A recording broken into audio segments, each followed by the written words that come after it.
Energetically, the energy now is very supportive of the heart space. And energetically, this heart space that I'm speaking of is how well are you surrendering to that divine aspect of yourself or the mother energy, that feminine energy?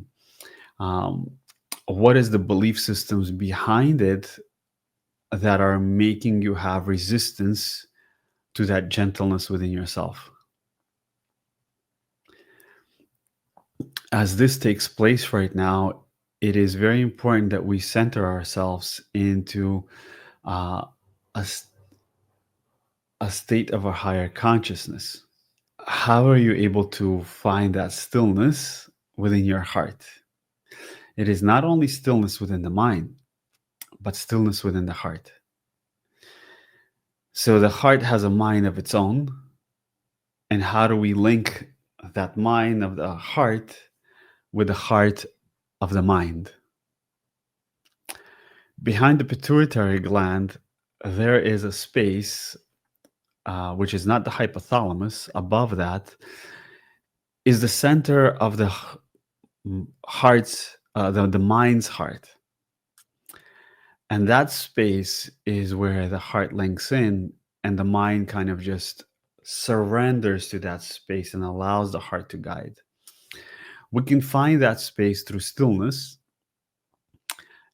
but it is so small, it is so gentle that the awareness has to be so expanded in order to dive into that space.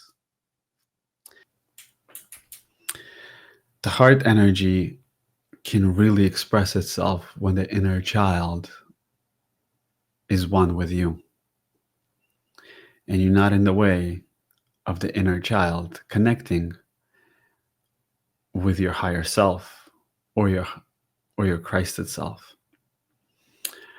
In that space, the inner child is asking you to become a pillar of transcending the playfulness, the joyfulness of the inner child's connection through the mental space to the source, your monadic self.